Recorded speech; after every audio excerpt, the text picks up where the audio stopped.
Good morning students. कैसे हैं?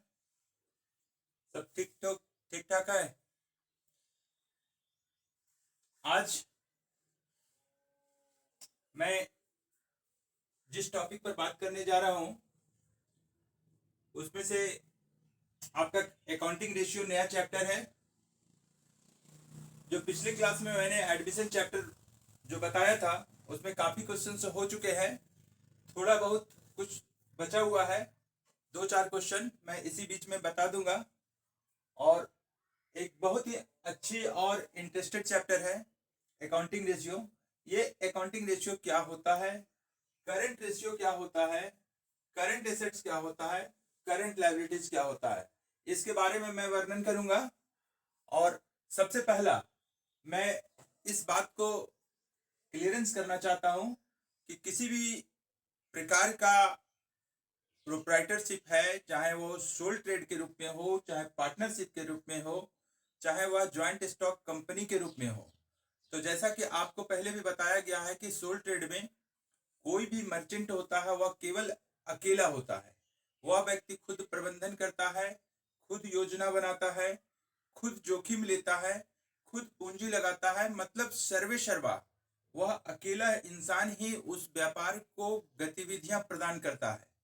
अगर उसकी प्रबंधन क्षमता अच्छी होती है, उसकी तकनीकी योग्यता अच्छी होती है, तो इसका परिणाम होता है उसे हाथ लगता है लाभ के रूप में। लेकिन सपोज उसकी प्रबंधन क्षमता थोड़ी सी कुशल नीति का ना हो, तो वैसी स्थिति में उसे हानि का हाथ लगता है, मतलब हानि होता है। इस परिस्थिति में क्या होता है कि इस जोखिम से बचने के लिए पूंजी का अगर अनुपलब्धता बता रहा है या कम हो रहा है, तो पूंजी का व्यापक करने के लिए वह किसी अन्य का सहयोग चाहता है। अगर वह व्यक्ति प्रबंधन क्षमता अच्छे से नहीं कर पा रहा है, तो प्रबंधन क्षमता बढ़ाने के लिए वह किसी अन्य का सहयोग चाहता है। तो इस परिस्थिति में आपको पहले भी बताया जा चुका है कि भारतीय साझेदारी अधिनियम 1932 के तहत में वह व्यक्ति एक इस एक्ट के तहत में एक ट्रेड स्थापित करेगा, व्यापार स्थापित करेगा, जिसका नाम दिया गया है साझेदारी व्यापार। इस साझेदारी व्यापार में भी आपको बताया गया है कि कम से कम 2 सदस्यों का होना जरूरी है और अधिकतम 20 सदस्यों का होना जरूरी है। 20 से अगर ज्यादा होता है तो ये अधिनियम के तहत में वह व्यापार असंवैधानिक हो जाता है। तो मानव की आवश्यकताएं जितनी विकराल थी, जितनी बड़ी थी, उस आवश्यकताओं को पूर्ति करने के लिए यह साझेदारी संस्था और सोल ट्रेड मतलब एकाकी व्यापार छोटा साबित होने लगा। तो सन 1956 में एक अधिनियम पारित किया गया, ज्वाइंट स्टॉक कंपनी एक्ट 1956, जिसको अमेंडमेंट करके, जिसको संशोधन करके हमारी भारत की सरकार ने ज्वाइंट स्टॉक कंपनी 2013 लागू किया गया है। मतलब आज जितनी सारी कंपनियां हमारी चल रही है वह joint stock company Indian company act 2013 के रूप में चल रही है। उसी के तहत में रजिस्ट्रेशन करवाना पड़ता है आरओसी के माध्यम से। तो ये 3 तरह का व्यापार होता है। तो ये इस व्यापार में जो लाभ कमाने वाली संस्था है, ये लाभ कमाने वाली संस्था का प्रधान उद्देश्य यही होता है कि किसी भी तरीके से मतलब संवैधानिक कार्य करते हुए, मानव की आवश्यकताओं को पूर्ति करते हुए ऐसी व्यवस्था बने ताकि हमें लाभार्जन हो। ऐसी कोई संस्था ना होती है कि जो लाभ कमाने का उद्देश्य ना रख करके हानि कमाना चाहता है। लाभ कमाने वाली संस्था ही का पहला उद्देश्य होता है माने प्रॉफिट ऑर्गेनाइजेशन का, कि हमें प्रॉफिट एक्वायर करना है, मतलब प्रॉफिट हमको लेना है। तो उस परिस्थिति में क्या होता है कि कहाँ कमियां होती है, कहाँ क्या हो रहा है, इस परिस्थिति को जानने के लिए हम लोग बहुत सारे सिस्टम में इस चैप्टर में हम लोग पढ़ेंगे कि आखिर अगर हानि हो रही है या किसी प्रकार की कमी हो रही है प्रबंधन क्षमता में, तो कहाँ पर कमियां हो रही है, उस कमी को तलाशने के लिए वो मापदंड है। ये अकाउंटिंग रेशियो में क्या दिखाता है कि जैसे सपोज इस सवाल में इस जगह पर टॉपिक पर हम लोग रीडिंग कर रहे हैं कि करंट रेशियो क्या है। इस करंट रेशियो को हिंदी में बोले जाता है चालू अनुपात। मतलब इसका संबंध केवल करंट एसेट्स और करंट लायबिलिटीज के साथ होता है। मतलब चालू अनुपात को हम कह सकते हैं कि चालू संपत्तियों और चालू दायित्वों के बीच को संबंध को दर्शाता है। लेकिन कहा जाता है कि आदर्श चालू अनुपात कितना होता है, आदर्श चालू अनुपात कितना होता है, तो 2:1 होता है। ये आपको रीडिंग करना पड़ेगा, मतलब ये ध्यान में रखना पड़ेगा। ऑब्जेक्टिव टाइप का क्वेश्चन है कि आ जा सकता है आपका एग्जाम में कि आदर्श चालू अनुपात कितना होता है, तो 2:1 दिया हुआ रहेगा, 1:1 दिया हुआ रहेगा, 2:4 दिया हुआ रहेगा, इनमें से कोई नहीं दिया हुआ है, तो आपको 2:1 का ऑप्शन चॉइस करके आपको टिक लगाना है। तो ये करंट एसेट्स क्या है कि वैसी संपत्तियां, जैसे मान लेते हैं सपोज एक मशीनरी है और एक स्टॉक है, ये दोनों संपत्तियां में अंतर क्या है, ये फिक्स्ड एसेट्स है, फिक्स्ड एसेट्स है। मतलब क्या हुआ कि ऐसी संपत्ति जिसका हम मौद्रिक रूप से परिवर्तन हम यथाशीघ्र न कर सकते हैं, मतलब अल्प समय में हमारा मौद्रिक अवस्था में परिवर्तित नहीं हो पाता है। लेकिन सपोज मान लेते हैं सपोज स्टॉक है, तो गोदाम में स्टॉक में माल जो पड़ा हुआ है वह सपोज मान लेते 1,00,000 रुपया का पड़ा हुआ है, और बिजनेस में हमेशा सेल एंड परचेज चलते रहता है। तो उस परिस्थिति में अगर सेल हम किए तो यहाँ पर माल का स्टॉक कम हो जाता है, और अगर हम परचेज करते हैं तो माल का स्टॉक प्लस हो जाता है। तो हमारा ये क्या हो रहा है कि हमेशा घट रहा है, बढ़ रहा है। तो वैसी परिस्थिति में हम लोग क्या कहते हैं कि ये करंट एसेट्स है। जैसे कैश, कैश हमेशा मूवेबल होता है, मैंने कभी कम कभी ज्यादा होते रहता है, इसलिए हमारा करंट एसेट्स के रूप में माना जाता है। मतलब इसको कह सकते हैं कि वैसी संपत्तियां जो मौद्रिक रूप से परिवर्तन होने लायक है, मतलब अल्प समय में, तो वैसे संपत्तियां करंट एसेट्स में जाता है। और अगर फिक्स्ड एसेट्स रहता है तो इसको हम अंतर समझ सकते हैं कि जैसे बिल्डिंग, कोई भी व्यक्ति अगर बिल्डिंग एक बार खरीद लेता है तो ऐसा नहीं कि 2-4 दिन में फिर खरीदेगा। बार बार खरीदना और बेचना ये चीज नहीं हो पाता हर इंसान के लिए। लेकिन सपोज स्टॉक है, कैश है, तुम्हारा डेटर्स है, ये सब सारी संपत्तियां जो है, जो मौद्रिक अवस्था में परिवर्तन होने की संभावना बनी रहती है, तो हमारा करंट एसेट्स में आ जाता है। अब करंट लायबिलिटीज क्या होता है, ये करंट लायबिलिटीज में आपको अंतर स्पष्ट कर देते हैं कि जैसे मान लेते हैं कि बैंक लोन या बैंक लोन और एक क्रेडिटर है, सपोज मान लेते हैं, तो ये क्रेडिटर क्या है, लेनदार, और बैंक लोन है, माने ये लॉन्ग टर्म है। यहाँ पर ब्रैकेट में कभी कभी लिख देते हैं लॉन्ग टर्म, माने लंबे समय के लिए। तो ऐसे दायित्व जिसका भुगतान 1 वर्ष के अंदर करना है, विदिन 1 ईयर, 1 वर्ष के जिसको अंदर में करना है भुगतान, वह हमारा करंट लायबिलिटीज हो जाता है। और फिक्स्ड लायबिलिटीज किसको कहते हैं, माने लॉन्ग टर्म लायबिलिटीज उसको कहते हैं, जैसे डिवेंचर जिसका भुगतान 1 वर्ष के बाद में करना है। तो ये अंतर समझ में आ गया होगा कि करंट एसेट्स क्या है, करंट लायबिलिटीज क्या है, और आदर्श चालू अनुपात कितना होता है, मतलब आइडियल करंट रेशियो कितना होता है। तो आपको इसका थ्योरी पोर्शन में लेक्चर क्लास में और सारी चीजें बताई जाएगी, लेकिन क्वेश्चन नंबर 1 में आते हैं, आप समझ भी जाइएगा और क्वेश्चन का सॉल्व भी हो जाएगा। देखिए दिया हुआ है, current assets of a company were 1,40,000 and current liabilities were 70 lakh, calculate the current ratio. आपको यहाँ पर सवाल में दिया हुआ है करंट एसेट्स 1,40,000 और करंट लायबिलिटीज दिया हुआ है 70,000। तो करंट रेशियो पूछा,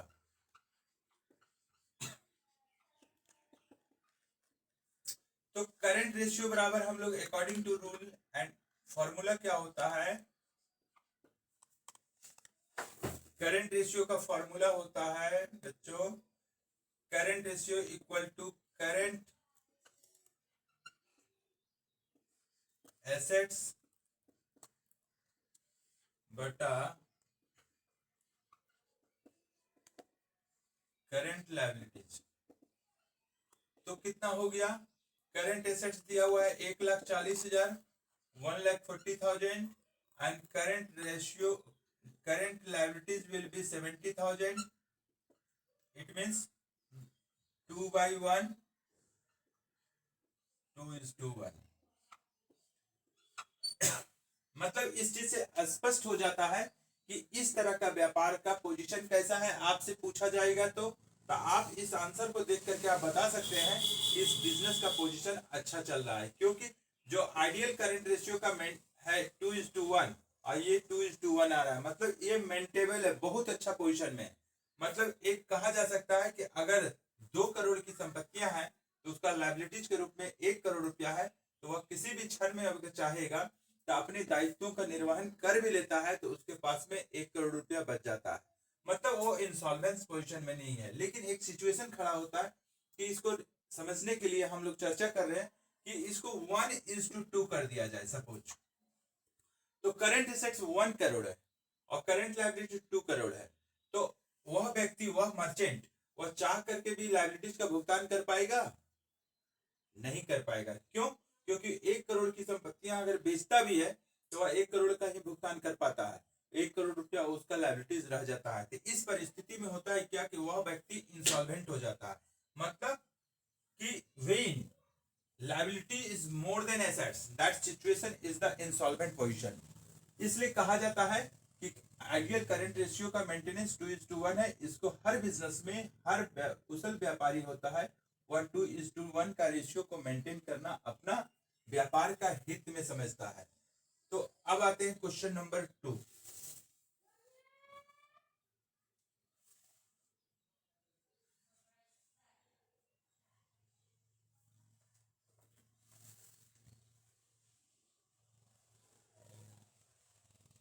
क्वेश्चन नंबर 2 में आपका बताया हुआ है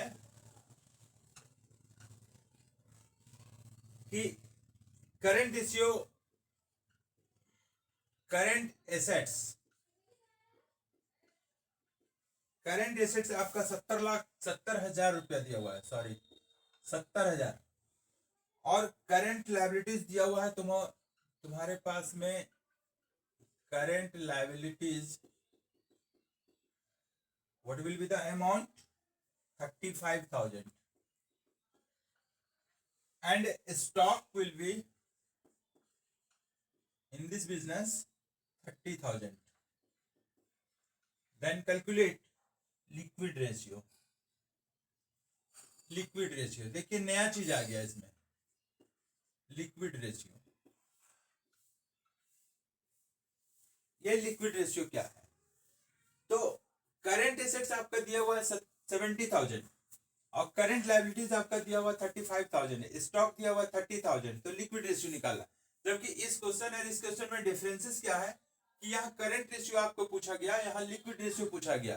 तो लिक्विड रेशियो बराबर क्या होता है उसके बारे में हम लोग चर्चा करते हैं कि ये लिक्विड रेशियो का फॉर्मूला होता है, लिक्विड रेशियो बराबर करंट एसेट्स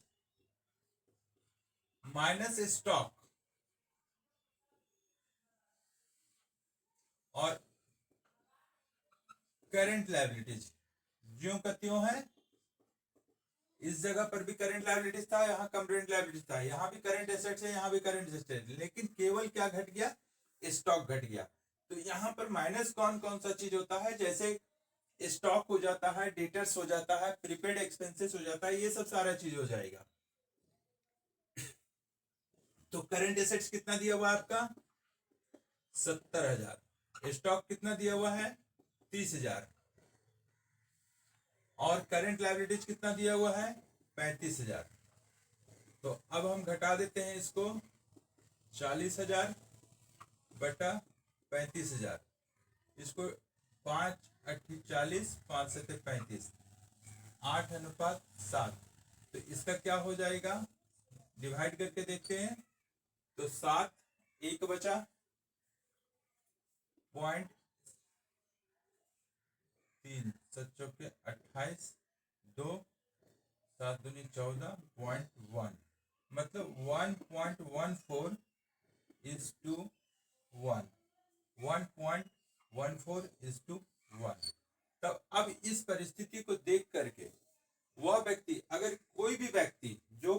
कुशल है, जो इस चीज को अवलोकन करता है, देखता है, तो वह व्यक्ति केवल लिक्विड रेशियो देखेगा। यहाँ लास्ट आंसर, वह व्यक्ति बता देता है कि इस व्यापार का पोजीशन कैसा है। जैसे डॉक्टर के पास कोई मरीज अगर जाता है तो वह नब्ज पकड़ करके वो एहसास कर लेता है या समझ जाता है कि ये पेशेंट जो हमारे पास आया हुआ है उसका रोग कैसा है, वो डायग्नोसिस पहचान के ही करता है।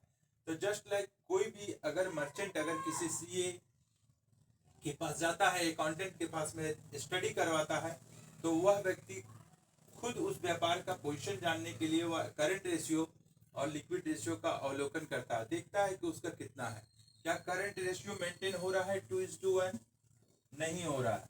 तो नहीं हो रहा है तो क्या हो रहा है, अगर संपत्तियां अगर कम हो जा रहा है तो संपत्ति को बढ़ाने के लिए बोला जाता है, अगर दायित्व तो बढ़ा हुआ है तो उसको दायित्व को घटाने के लिए बोला जाता है। ये सलाह दिया जाता है। जिस प्रकार एक डॉक्टर मरीज को प्रिस्क्रिप्शन में लिख देता है कि ये दवा ये दवा ये दवा आपको इस समय पर इतना डोज में ले लेना है, तो वो डॉक्टर जिस प्रकार मरीज को सलाह देता है उसी प्रकार एक सीए एडवाइस देता है कि आपका बिजनेस का पोजीशन अगर अच्छा नहीं चल रहा है तो उस परिस्थिति में आपको क्या करना पड़ेगा। सपोज आपका यहाँ 1:1 मेंटेन अगर करंट रेशियो अगर हो रहा है तो 2 करने के लिए आपको करंट एसेट्स बढ़ाना पड़ेगा, मतलब उसकी संपत्तियों को बढ़ाना पड़ेगा।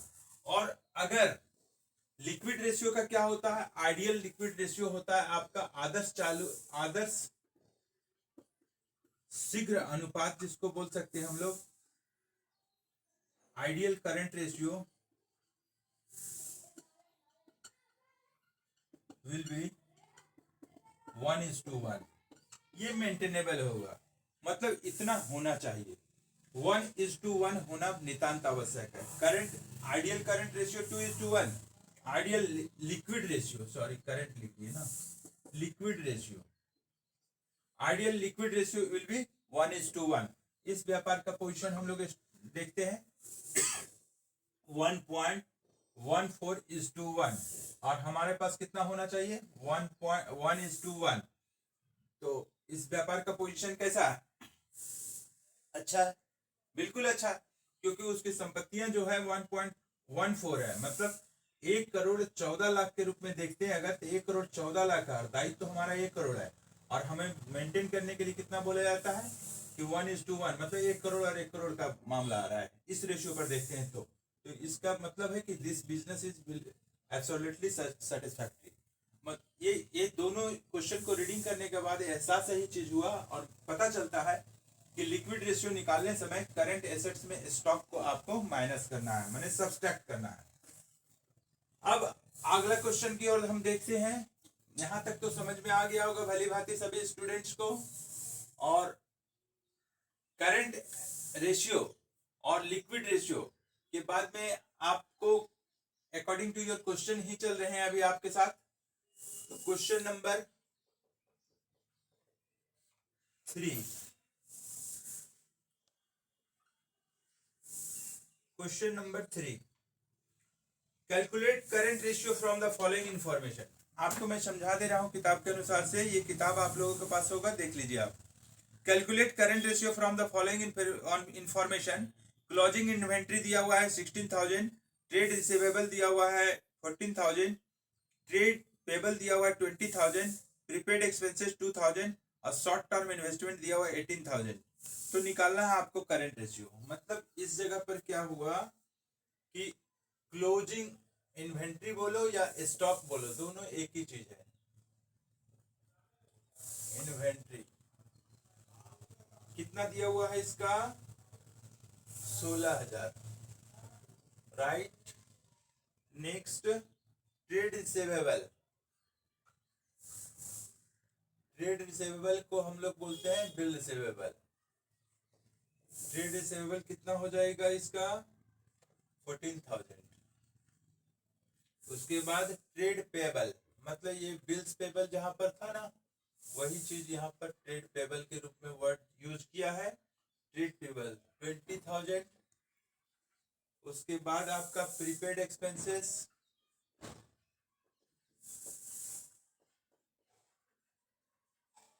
प्रीपेड एक्सपेंसेस कितना दिया हुआ है 2,000। उसके बाद दिया हुआ शॉर्ट टर्म इन्वेस्टमेंट शॉर्ट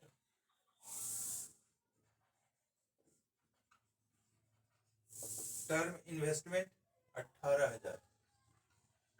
तो आपको करंट रेशियो के बारे में बोला हुआ कि what will be the amount of current ratio, amount not ratio. तो current ratio is equal to, have you any doubt? Current ratio will be current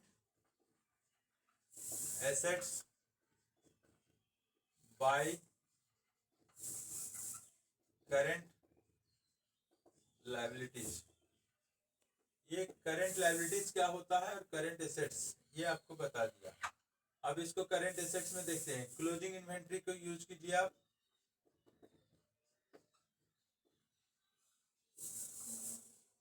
closing inventory plus trade receivable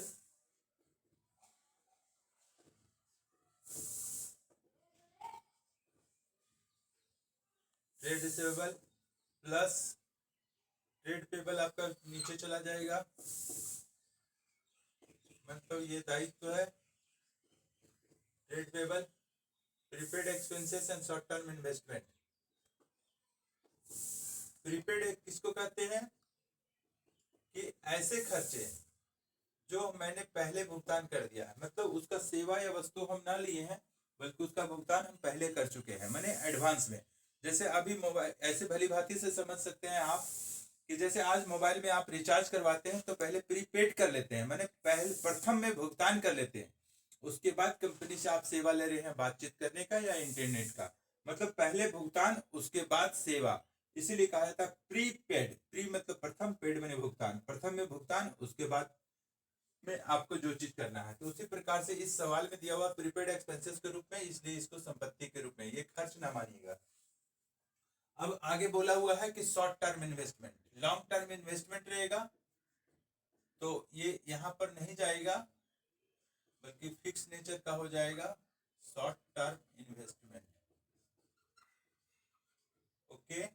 और trade payable आपका दिया हुआ है, creditors वगैरह तो और कुछ तो है ही नहीं यहाँ पर।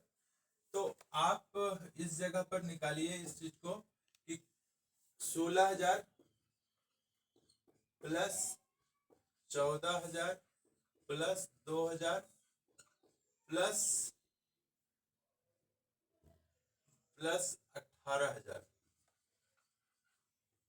Upon 20,000 trade payable. तो 16 और 14 हो गया कितना आपका, 30 2 32, 32 और 48 और 10 50, 50,000 अपॉन 20,000, तो 50,000 बाई 20,000। अब इसको 0 को इग्नोर कर देते हैं। आप लोग एग्जाम में इसको काटिएगा नहीं, बल्कि अकाउंट्स में इस तरह का वे नहीं किया जाता है, बल्कि इसको 5/2 कर देते हैं इसको, और इसको जब डिवाइड करते हैं तो 2 दूना 4, 2 पचे 10, मतलब 2.5:1, मतलब एकदम शॉर्ट, एकदम लघु रूप का जो अनुपात होता है उसको निकालना बिल्कुल जरूरी है। तो अब अवलोकन कीजिए, अब इंटरप्रिटेशन कीजिए, निर्वचन कीजिए आप कि आइडियल करंट रेशियो का 2:2 होना नितांत आवश्यक है। ये बिजनेस में होना बिल्कुल जरूरी है। क्या इस बिजनेस से कंपेयर किया जा रहा है इस बिजनेस में, तो इसका 2.5:1 है। तो आप भी बता सकते हैं कि इस बिजनेस का पोजीशन कैसा है, ये सेटिस्फैक्टरी पोजीशन पर बिजनेस चल रहा है या नहीं चल रहा है, इसमें किसी प्रकार का डायग्नोसिस करना पड़ेगा क्या, किसी तरह से मेंटेनेंस करना पड़ेगा क्या। तो ऐसी बातें इस जगह पर नहीं है, क्योंकि अगर ऐसे लघु रूप में आंकड़ा देखते हैं कि 2.5 लाख रुपया हमारा अगर संपत्ति है तो 1 लाख रुपया हमारा दायित्व है।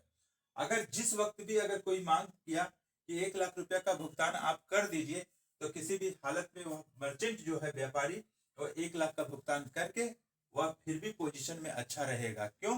क्योंकि उसको 1.5 लाख रुपया बच रहा है।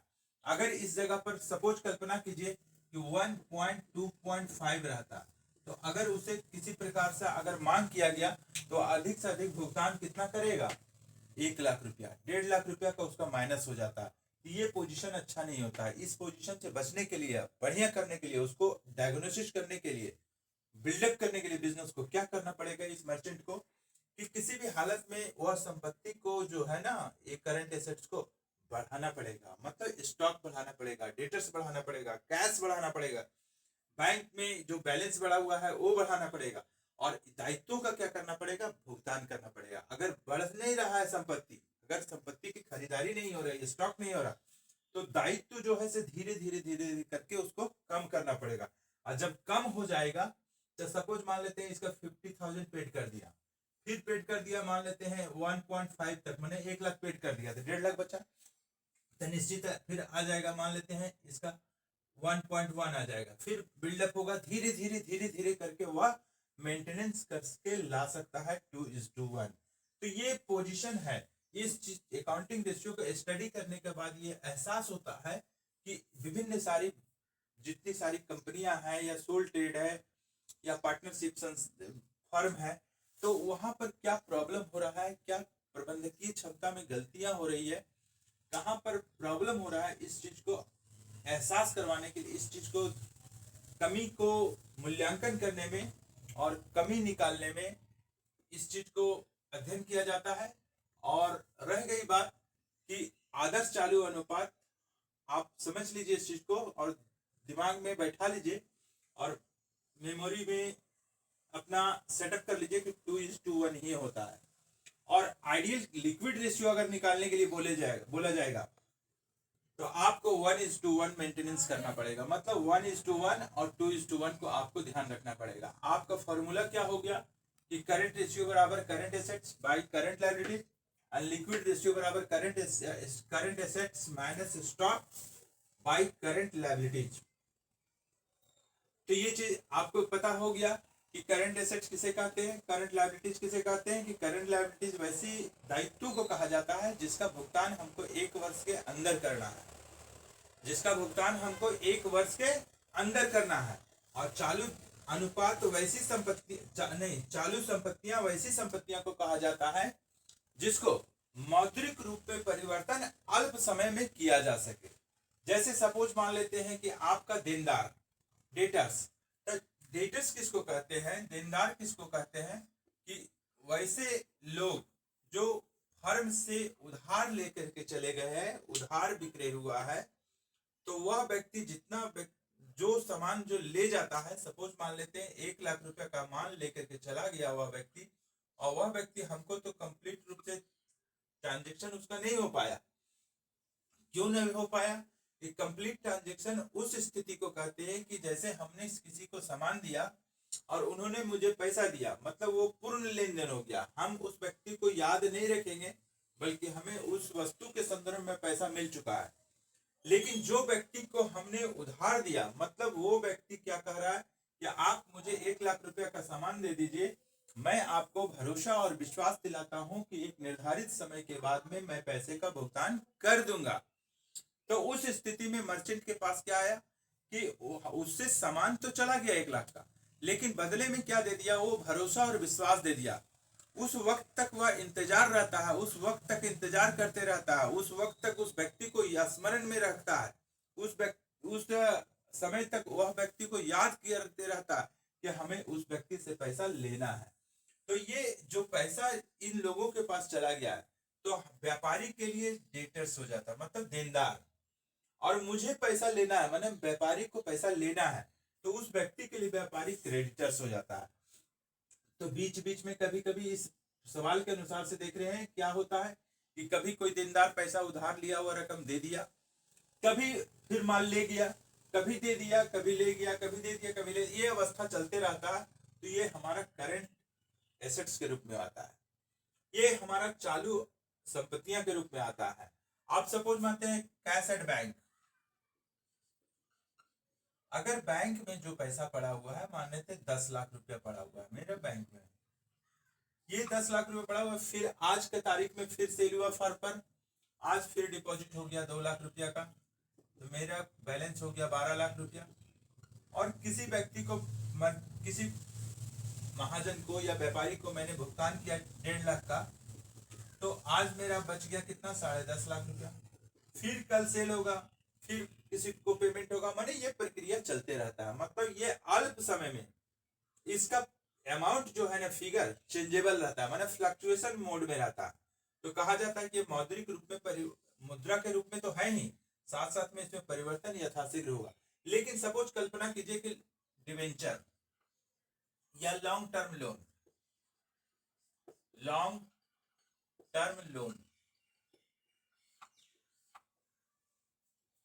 या लॉन्ग टर्म इन्वेस्टमेंट, ये भी संपत्ति है।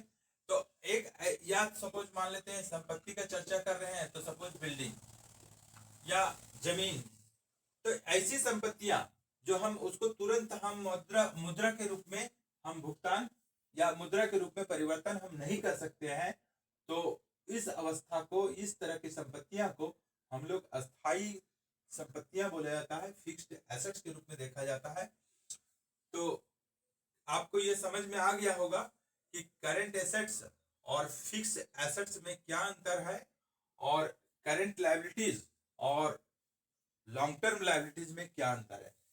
करंट लायबिलिटीज में यही चीज बोला जा सकता है कि इस चीज का भुगतान 1 वर्ष के अंदर में करना है तो हम समझेंगे करंट लायबिलिटीज है, और 1 वर्ष के बाद अगर करना है तो हमको समझना पड़ेगा कि ये लॉन्ग टर्म लायबिलिटीज है।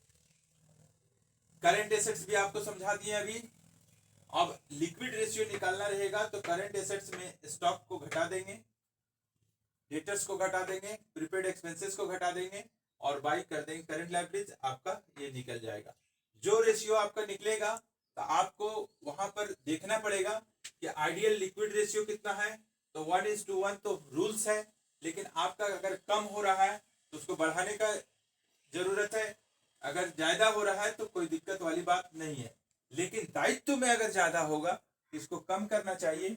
अगर संपत्तियां कम हो रही है तो उस संपत्तियों को बढ़ाने का चेष्टा होनी चाहिए। जैसे करंट रेशियो में क्या है कि आदर्श चालू अनुपात 2:1 होता है। हमारा इस सवाल के अनुसार से मतलब इस फर्म में 2:1 आ रहा है, तो इस बिजनेस में कोई प्रॉब्लम नहीं, सही अवस्था में बिजनेस चल रहा है। लेकिन अगर इस संस्था में अगर ये 3:1 हो जाता तो समझा जाएगा क्या, ये और अच्छा पोजीशन में। लेकिन अगर इस चीज को 1.5 हो जाता और 1:1 हो जाता, 1.5:1, तो क्या हो जाएगा ये करंट रेशियो का पोजीशन, मतलब इस बिजनेस में क्या पोजीशन है। उसको सलाह दिया जाएगा कि आप अपनी संपत्तियों को बढ़ाइए, और अगर नहीं बढ़ाते हैं तो दायित्वों को घटाइए। अगर संपत्तियां आप बढ़ जाती है, सपोज मान लेते हैं यहाँ पर 1.7 हो, 5:1 हो गया अगर बढ़ करके, तो फिर पोजीशन सुधर रहा है। और अगर आगे और बढ़ाते हैं 2:1 हो जाता है तो और अच्छा पोजीशन में, और आगे बढ़ाते हैं 2.5:1 तो और अच्छा पोजीशन। मतलब बढ़ाने के लिए आपको बिजनेस पर ध्यान देना पड़ेगा। उस फर्म में हर तरीके का स्थिति का अवलोकन करना पड़ेगा कि कहाँ क्या हो रहा है, कहाँ कमी हो रही है, क्या करने से हमारा बिजनेस को और अच्छे तरीके से बढ़ोतरी स्थिति में जा सकती है। इस चीज को ध्यान देना पड़ेगा, और हमें ये मेंटेन करना पड़ेगा कि 2:1 का रेशियो जो दिया हुआ है हमारा करंट रेशियो का, ये ऑलवेज मैं मेंटेन करूंगा। और आइडियल रेशियो जो हमारा दिया हो 1:1, इसका भी मेंटेन मैं करूंगा। अगर बाय द वे ये पोजीशन रहता है तो बिजनेस सही स्थिति में चला जाता है। और अगर थोड़ी भी कमी हुआ और अगर पोजीशन अगर सही नहीं रहा और इस चीज को घटा करके अगर इस पलट दिया जाए कि आपका 2:1 ना होकर के 1:2 हो जाएगा, तो समझ जाइए कि वो बिजनेस इंसॉल्वेंट हो गया, मतलब दिवालिया हो गया। जैसे 1:1 का मतलब क्या हो गया, 1 लाख रुपया का संपत्ति है, 2 लाख रुपया का दायित्व है, तो वह व्यक्ति चाह करके, वह बहुत ईमानदार है, नियत का साफ है, वह व्यक्ति चाहता है कि मैं पैसा का भुगतान कर दूंगा, लेकिन क्या उसकी ताकत से बाहर है, उसके क्षमता से बाहर है, क्योंकि 1 लाख रुपया का उसका संपत्ति है और 2 लाख रुपया का दायित्व है, तो चाह के भी भुगतान नहीं कर पाता। इसलिए इस चीजों से बचना चाहिए और एक अच्छी स्थिति में रहने के लिए इस चीज को मेंटेन करना चाहिए। देखिए क्वेश्चन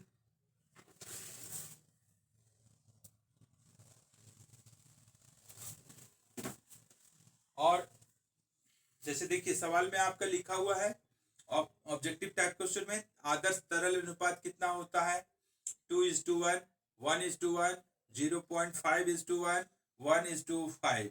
तो आपका क्या होगा आंसर आदर्श तरल अनुपात में, तो 1:1, बी ऑप्शन में आपको टिक आउट करना है।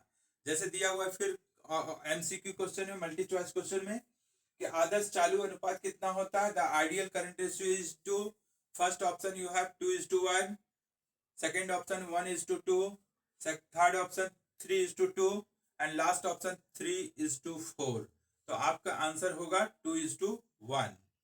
अब क्या होगा, फिर पूछा स्टॉक आवर्त अनुपात में, ये सवाल तो आपको मैं बताऊंगा। और इस चीज में यहां पर आइए,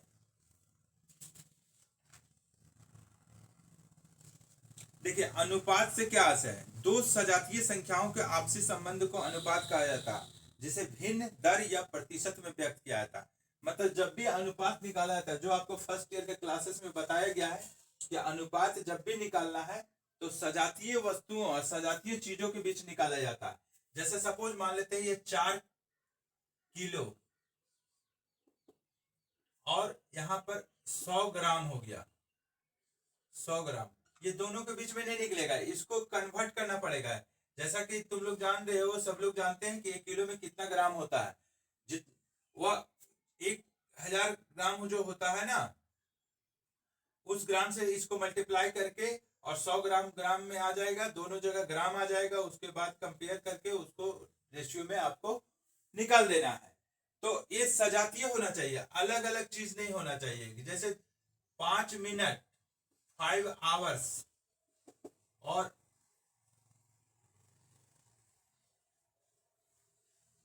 5 मिनट 5 मिनट, तो ये इस प्रकार से नहीं निकलेगा। लेकिन इसको रेशियो अगर निकालना है तो ये आवर्स में आपको, मतलब 1 घंटे में कितने मिनट होते हैं? 60 मिनट। तो 60 मिनट का मतलब क्या है? 6×5 = 30, 300 मिनट हो गया, और यहाँ 5 मिनट हो गया, तो ये निकल गया आपका 60:1, मैंने 60:1, मतलब 60:1। तो ये आपको ध्यान रखना पड़ेगा। मतलब कभी भी सवाल में आ गया कि अनुपात